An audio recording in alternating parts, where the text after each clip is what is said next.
Le financement de l'économie, un sujet qui peut paraître un peu complexe, mais qui est en réalité au cœur de tout.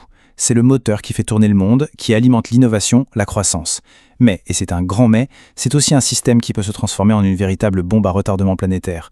On l'a bien vu en 2008. Alors, comment ça marche exactement et surtout, quels sont les risques?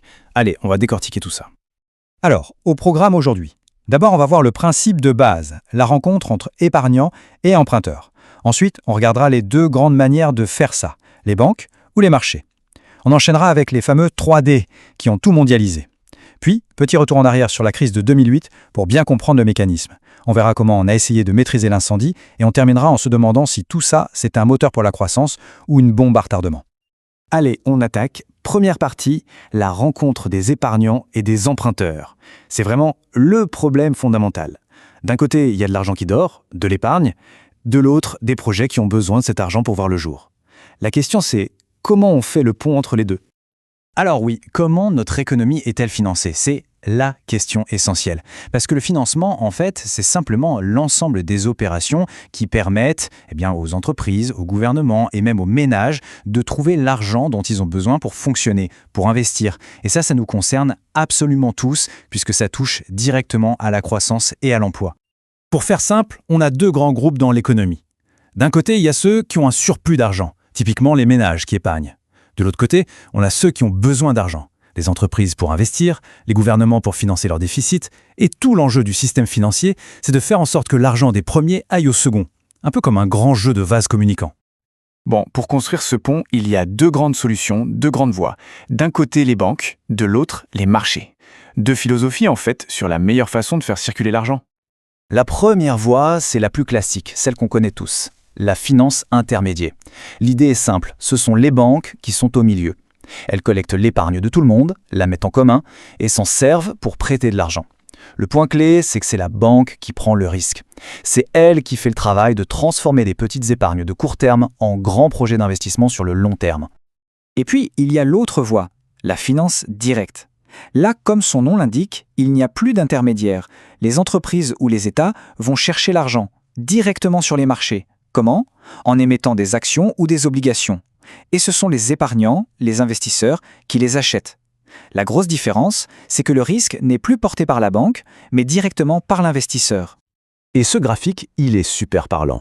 Il montre bien ces deux mondes. Regardez, en zone euro, on est sur une économie très bancarisée. 70% du financement passe par les banques, c'est le modèle traditionnel. Aux États-Unis, c'est pile l'inverse.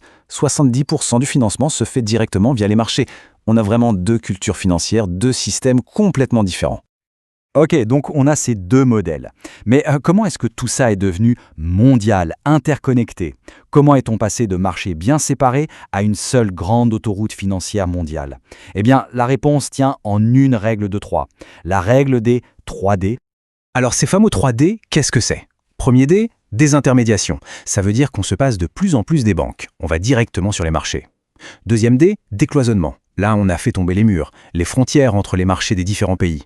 Et le troisième, déréglementation. On a tout simplement allégé les règles qui contrôlaient les mouvements d'argent. Mettez ces trois ingrédients ensemble et vous obtenez une finance mondialisée. Cette nouvelle autoroute financière mondiale, elle a permis des choses formidables. Sauf que, quand on construit une autoroute sans limite de vitesse et sans garde-fou, on prépare aussi le terrain pour un accident monumental. Et c'est exactement ce qui s'est passé en 2008 avec la crise des subprimes. Et cette citation, elle décrit parfaitement le climat avant la tempête. On parle d'exubérance irrationnelle. C'est une sorte de folie collective. Tout le monde voit que ça monte, alors tout le monde achète. C'est ce qu'on appelle le comportement mimétique.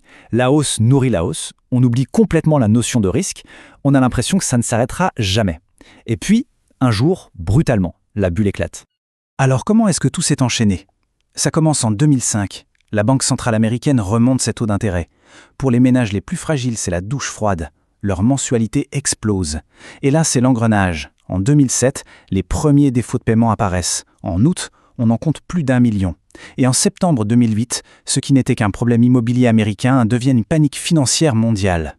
Mais comment un problème de crédits immobiliers dans l'Ohio a pu mettre à genoux une banque en France ou en Allemagne? La réponse, elle tient en un mot, la titrisation. Le mécanisme est assez redoutable.